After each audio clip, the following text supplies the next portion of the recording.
যতীন, কামারহাটি, ট্যাংরার পর এবারে বাগুইআটি জগৎপুরে হেরে পড়ল পরপর দুটি বহুতল। বিধাননগর পুরসভার 23 নম্বর ওয়ার্ডের ঘটনায় রীতিমতো চাঞ্চল্য। লিখিত অভিযোগ দায়ের ওয়ার্ডের কাউন্সিলরের পুকুর বুঝিয়ে বাড়ি তৈরির অভিযোগ। দেখুন একবার এই ছবিটা, বাগুইআটির ছবি। গতকাল আমরা দেখেছিলাম ট্যাংরা এবং সেই ঘটনার 24 ঘন্টা কাটতে না কাটতেই আরো একবার বাগুইআটিতে। এবং আমরা সরাসরি চলে যাবো, আমাদের সঙ্গে রয়েছেন বাগুইআটি থেকে একেবারে সরাসরি রয়েছেন আমাদের প্রতিনিধি আনন্দমোহন রয়েছেন। আনন্দমোহন, একবার দেখানোর চেষ্টা করো এই মুহূর্তে দুটো বাড়ি ঠিক কি পরিস্থিতিতে রয়েছে।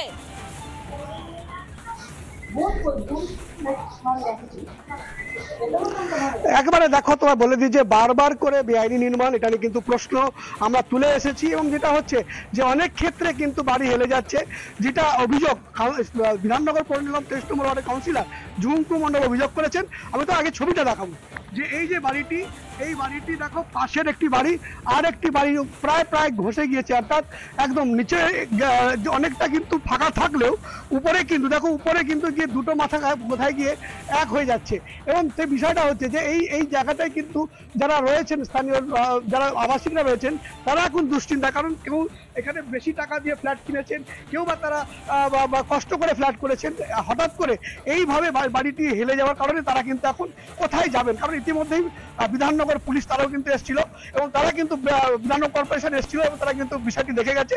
আমরা স্থানীয় লোকজন যারা আছে তার সাথে কথা বলি যে তারা কি বলছেন, যে তারা কি করবেন এখন, তাদের কি কোথায় যাবেন তারা, সেটা আমরা একটু কথা বলবো। কি বলবেন দাদা আপনারা? এটা তো দীর্ঘদিন ধরে তো হেলে রয়েছে, যাই হোক সবারই ভয় থাকে, কিন্তু যেটা দেখা যাচ্ছে এই 3 বছর হচ্ছে নতুন বাড়ি। বিধাননগর আমাদের মিউনিসিপ্যালিটিতে পারমিশনটা দিল কেন? প্রায় কোনো এই অঞ্চলে যতগুলো ঘর বাড়ি রয়েছে কারোর পারমিশন নেই। এটা আগে দেখতে হবে যে পাবলিক বাড়ি, সাধারণ কষ্ট করে এরা এই জিনিসটা করেছে 3 বছর ধরে, এখনো মনে হয় এদের লোন শোধ হয়নি, কিন্তু এখন হঠাৎ এসে বলছে ভাঙতে। অবশ্যই বিপজ্জনক, সারা জীবনের সঞ্চয় করে এটা করেছে, কিন্তু এইগুলো তো আমাদের কর্পোরেশন দেখতে হবে, তাদের কোনো ভ্রুক্ষেপ নেই। আমরা কথা বলবো। দিদি কি বলবেন, এই এত কষ্ট করে বাড়ি করেছেন আপনারা? আমি কষ্ট করে করেছি, আমি তো বাড়ি ছাড়বো না, আমি তো বলেই দিয়েছি। আমি কোথায় যাবো ছেলে মেয়েকে নিয়ে? আমি বাড়ি ছাড়বো না। এরপর যদি ওনারা বলুক কি করতে হবে, কিন্তু আমি বাড়ি ছাড়বো না, বাড়ি ভাঙবো না।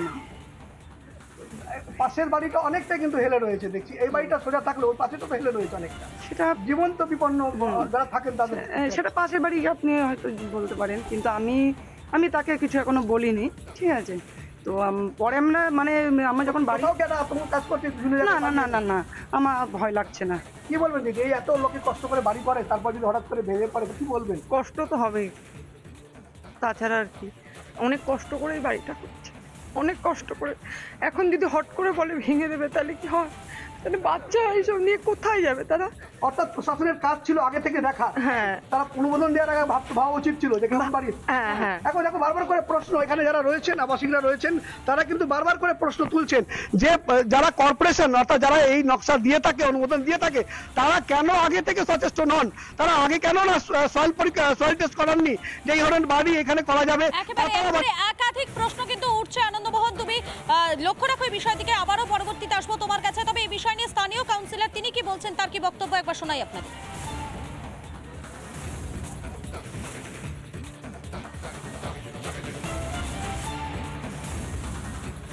হ্যাঁ, এটা তো আমার অজান্ত ছিল, আমি জানতাম না। তো যখন খবর পেয়েছি, আমি আমার জায়গা থেকে আমি সেই পুরোপুরি কর্পোরেশনে চিঠি করা, আমার লোক পাঠানো হয়েছে ওখানে ওরা সব ঠিকানা নিয়ে কর্পোরেশনে চিঠি করছি। ইমিডিয়েট কাজ আমি বলবো কর্পোরেশনকে, মেয়রের কাছে বা আমাদের কমিশনারকে ইমিডিয়েট একটা পদক্ষেপ নিয়ে যাতে কাজটা ঠিক করা যায়। আর সবচেয়ে বড় কথা হলো এটি তো আর আমি তো গত 2 বছর বা 3 বছর কাউন্সিলর, এগুলো আমার সময় হয়নি। মানুষের বিপদে সবসময় আমি তাদের পাশে আছি। আমি দেখবো যাতে এই বিপদটা থেকে এড়িয়ে কীভাবে ঠিক করা যায়। কড়া পদক্ষেপের নিয়েই আমি কর্পোরেশনের ছাড়া আমি কোনো কাজই করতে দিচ্ছি না, বিল্ডিং করতে দিচ্ছি না। তো এরপর থেকে আরও একটু স্টেপ নিয়ে দেখতে হবে। আর অবশ্যই আমি কর্পোরেশনের সঙ্গেই থাকবো। আমি চিঠি করে দিচ্ছি, আজকেই চিঠি করে আমি ইমিডিয়েট এটার একটা পদক্ষেপ নিচ্ছি। আপনাদের শোনালাম স্থানীয় কাউন্সিলর কি বলছেন সেই বক্তব্য, আর এবারে শোনাই আপনাদের বিজেপি সাংসদ শ্রমিক ভট্টাচার্য তিনি কি বলছেন, তার কি বক্তব্য শুনুন। এটা হলো তৃণমূলের বাংলা, এগিয়ে Bangla. Rapid urbanisation is a reality. এখানে বাসস্থানের প্রয়োজন আছে, কিন্তু কলকাতার উপকণ্ঠে দমদম, পানিহাটি, কামারহাটি, বরানগর, 5 তলা বাড়ি যেখানে হয় না সেখানে 8 তলা বাড়ির পারমিশন দিচ্ছে। সমস্ত জায়গায় কাউন্সিলরদের রফা। এক একজন ইঞ্জিনিয়ারের খালি রোজগার দেখুন কিভাবে লুট চলেছে।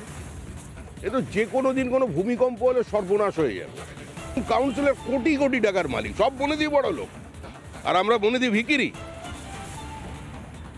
এক একজন কাউন্সিলর হকারের কাজ করতেন, এখন লাগিয়ে ফেলেছে ক্যাপসুল লিফট, ওটা দমদম জুড়েই কাজ চলেছে। সৌগতবাবু দেখতে পাচ্ছেন না এভাবে ওনার বিবেকটা জাগে না একটুখানি? নানা ধরনের কন্টেন্ট দেখার জন্য লাইক করুন, শেয়ার করুন আমাদের ফেসবুক পেজ, সাবস্ক্রাইব করুন আমাদের ইউটিউব চ্যানেল। পাশাপাশি অন্যান্য ব্রেকিং নিউজের জন্য অবশ্যই চোখ রাখুন রিপাবলিক বাংলায়।